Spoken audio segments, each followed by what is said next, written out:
Okay, a few things we should have done in video one. And like I said, as we go through this process together, we're going to find out things that I didn't think of, and we both are going to learn. So some people have contacted me asking me, how do they comment on the videos, where I just took for granted that everybody knows more about YouTube than I do, because I know nothing about YouTube. The comments on the videos are very important.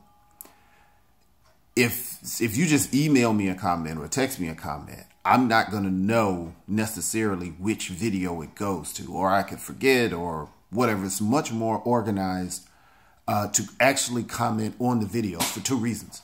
Number one, I'm going to know exactly which video it goes to, so I can understand the correlation to the question as opposed to the body of information as a whole.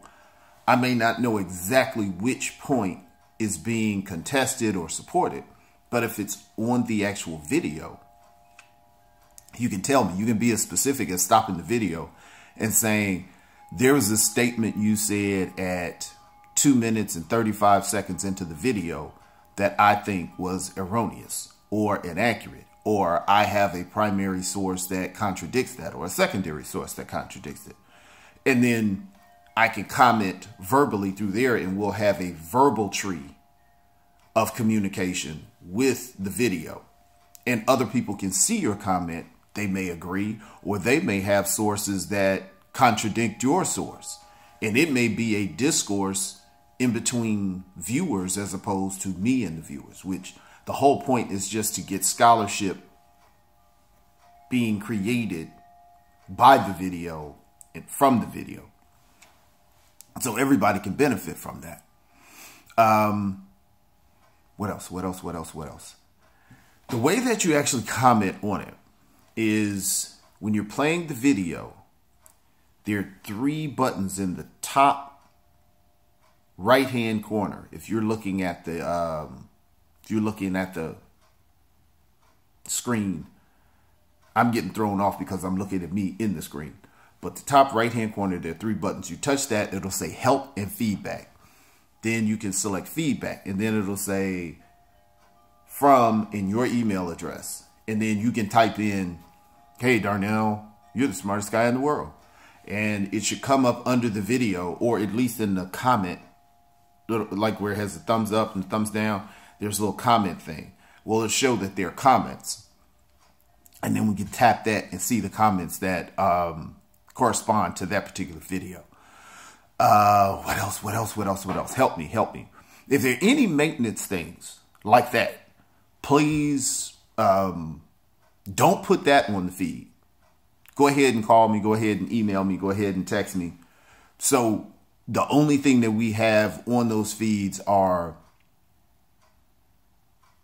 the communication specifically about the historical information. Now, if you don't agree with something, that's good. That's cool. I really want to know what you don't agree with, because I was listening to a debate, and it was Barack Obama. If you get a chance, watch the Barack Obama video. David Letterman has a new thing on Netflix, and his first guest was Barack Obama. And he was talking about a senator that was debating another senator. And the guy said, well, that's your opinion. You have your opinion and I have mine. He said, well, you are entitled to your opinion, but you're not entitled to your own facts. I was like, wow, that is a really, really good articulation of what tends to happen in debate. If you are going to comment, and you can comment your opinion, you can. If you comment your opinion, I'm probably going to ignore it, because I need facts, because opinions are not going to help me. Just keeping it 100. A dissertation is about writing an opinion and defending it. And the only way that you can defend your opinion scholastically is with facts. So if you put your opinion has to be more on the lines of a hypothesis, meaning here's my opinion and these are the facts that support my opinion. Not here's my opinion with a bunch of other opinions to support my opinion. Doesn't work that way. Okay. Oh man, it's a lot of things I want to talk about, but I'm trying to keep this about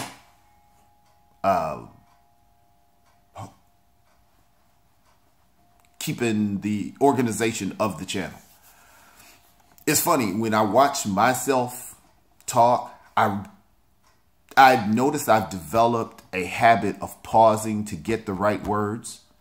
And I do that to avoid going, you know, like, so I've made a conscious habit of pausing to get my thoughts together and then speaking. I don't like that anymore. So what I'm doing is, especially when I'm talking about the subject matter of history or historiography.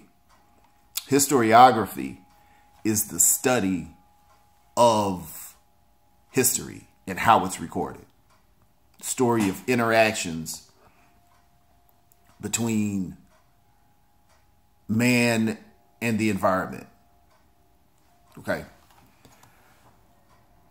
I want to begin to have my thoughts flowing fast enough, kind of like, for lack of a better term or lack of a better example, a freestyle rapper, as to where their talent is the fact that it is so organized in their head that it comes fluently.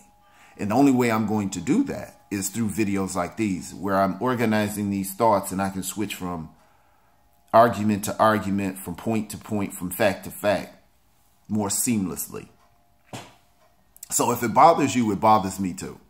That's something I'm working on. So there are a lot of things that'll be coming out of this. So remember, the 3 buttons in the top corner, that's how you make a reply to the video. The replies are as important as the videos.